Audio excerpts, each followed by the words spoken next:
Channel ওয়ানে বই আড্ডা লিখাচ্ছা অনুষ্ঠান নিয়ে ফিরে এলাম বিরতির পরে। আজকে আমাদের সঙ্গে অতিথি হিসেবে আছেন কবি প্রাবন্ধিক অধ্যাপিকা সৌমি দাস। সৌমি, বসন্তের এই হাওয়া একটা দিয়েছে, দক্ষিণা বাতাস শহরের ছাদের ওপর দিয়ে শিরশির করে বইছে। তো আমরা তো প্রেমের আলোচনায় আছি, প্রেমের কবিতা হলো, প্রেম সম্পর্কে অনেক কথা হলো। তো আপনি এই সময়ের যে প্রেমের পাল্টে যাওয়া ইত্যাদি বলছিলেন, শুরু করেছিলেন, এই ব্রেকআপ রঞ্জিত প্রেমের আবহের এই যে বাচ্চা কাচ্চা বা এই সময়ের, সেই নিয়ে আপনি কিছু ভেবেছেন, লিখেছেন কিছু? হ্যাঁ, লিখেছি এবং এই নিয়ে বহু লেখা লিখেছি। একবার অনেক বছর আগে কলেজ স্ট্রিট পত্রিকা একটা লেখা বেরিয়েছিল, তোমার চোখে দেখেছিলাম আমার সর্বনাশ। তো সেই লেখাটিও কাগজে বেরোনো লেখা, এবং পরে বইতে আরেকটি 21 শতকে নবপ্রজন্মের বাঙালি এবং প্রেম এই নিয়ে একটি লেখা লিখেছিলাম। তো সেখানে বহু বিষয় ছিল। আমি একটু একটা অংশ পড়ে শোনাচ্ছি, অনেক বড় প্রবন্ধ। 20 শতকের নারী পুরুষের সম্পর্ক বন্ধুত্ব দিয়ে শুরু হয়েছিল, যেখানে আপনি বা তুই যখন তুমিতেই তখনই ধরা দিয়েছিল প্রেম। কিন্তু 21 শতক বড় এলোমেলো, নাকি বুদ্ধদেব গুহর এলো ঝেলো মিষ্টির মতন সৃষ্টি ছাড়া। প্রেমের মতো এক গভীর জটিল লুকোচুরির বিষয়, অথচ লুকোচুরি নেই। এ যেন বলিউড, শার্ট, খোলামেলা পোশাক, পুরোটাই উদম, কোথাও কোনো রাগঢাক নেই। কি করে প্রেম বাঁচবে? তার তো একটু ছায়া চাই, একটু বিশ্রাম চাই, একটু স্নিগ্ধতা চাই। সবটাই ভীষণ তাড়াহুড়োর। আজকের প্রজন্মের কাছে তুই, তুমি, আপনি, যে কোনো সম্বোধনই প্রেমে অথবা অপ্রেমে সমানভাবে সাবলীল। প্রেমিক প্রেমিকা তুই তোকারি করতেই পারে, আশ্চর্য ভাতৃপ্রতিম ভাবটাই ব্যাকডেটেড। আবার বছর 50-এর ভারত বিখ্যাত মডেল অভিনেতা মিলিন্দ সুমন্তকে ভালোবেসে ফেলে কন্যা সমা বছর 18-র ওয়াই জেনারেশনের বিমান সেবিকা। এ গল্প কিন্তু এ শতাব্দীর ভারতের। বাঙালি এই মধুপানে বিরত থাকবে কেন? আসলে এ প্রজন্ম অন্য আদর্শে জীবনকে দেখছে। যে পিছুটান বাঙালির ছিল তা ধীরে ধীরে মুছে যাচ্ছে। বাবা মারাই স্বার্থপর করে গড়ে তুলতে চায় তার সন্তানকে প্রতিযোগিতার মার্কেটে শ্রেষ্ঠ হতে হবে। ইংরেজি মিডিয়ামে পড়াশুনো করতে গিয়ে মাতৃভাষাটাকেই আজ ভুলতে বসেছে। কারণ বাংলা ভাষা বিশ্বায়নের যুগে কতটা কর্মসংস্থান দেবে তা নিয়ে আমাদের সকলেই সংশয় আছে।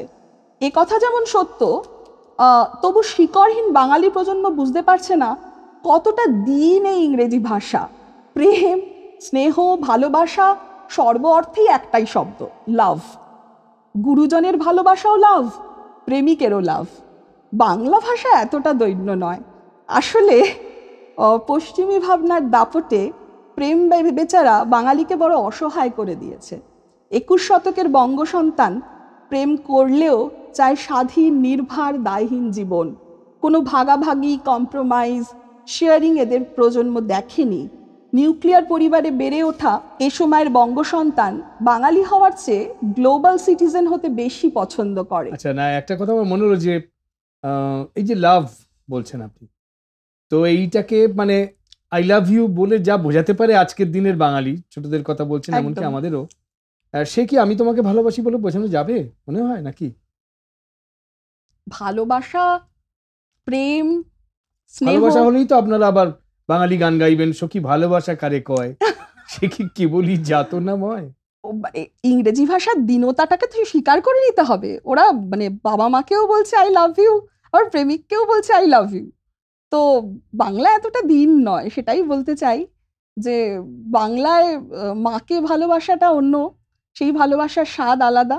স্ত্রী, প্রেমিকা, সেখানে সেই প্রেম, সেই পয়রফলা। আচ্ছা, এই যে আপনি এই যে আজকের দিনের প্রেমে একটা দেখি ব্রেকআপ হয়, খুব যে যার ব্রেকআপ করে এবং সে ব্রেকআপ উদযাপন করে আবার, জানেন তো? হ্যাঁ, তো সেই সব কি মনে হয় আপনার? হ্যাঁ, বইতে থাক, বই নিয়ে অনেক। হ্যাঁ,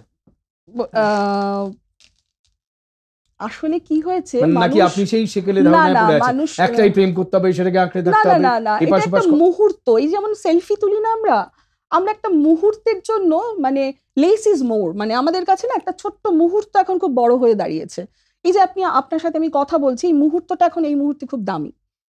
সেই রকম আমরা একটা মুহূর্তকে একরকম পাগলের মতো হই যে একটা সেলফি তুলবো, পরে কি আমরা দেখি সেই সেলফিটা, সেই গ্রুফিটা আবার খুলে কি আমরা আমাদের মোবাইল খুলে দেখা হয় এত হাজারো ছবির ভিড়ে, কিন্তু আগে একটাই ছবি তুলতাম আমরা, বা মানে আপনি একটা একটু থিতু হওয়ার পক্ষে, একটু তো থিতু হতে হয়, কারণ মানে সম্পর্ক ভাঙতে আমার পারে আকাশটা কিন্তু থাক, কিছুদিন থাক। কিন্তু আমার আকাশটাও রইলো, আমার ওই ঘরটাও রইলো, আমি তার পক্ষপাতী, ঘরটাকে ভেঙে আকাশে উড়ে যাওয়ার পক্ষপাতী নই। কিন্তু ঘরটায় থেকে মাঝে মাঝে আকাশে ওড়াতে হ্যাঁ, পক্ষপাতী। আকাশ তো থাকবে, এটা আকাশ বেশ না আশা, হলে, আকাশ না হলে কি করে ঘরে বেশ- থাকবো? এইটা বেশ আশার কথা, এইটা বেশ আশার কথা।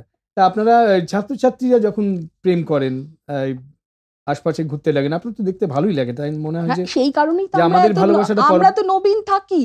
আমার যখন 65 বছর বয়স হবে, তখনও আমি সমানভাবে নবীন থাকবো, কারণ আমি সারাদিনই এই 17, 16, 18 মধ্যেই ঘোরাফেরা করি, কারণ ওদের সাথে সাথে আমার বয়স বাড়ে না, ওরা প্রত্যেক বছর আসে, নতুন ব্যাচ চলে যায়, আবার নতুন ছাত্রছাত্রী আসে, আবার আমি 16তে চলে যাই।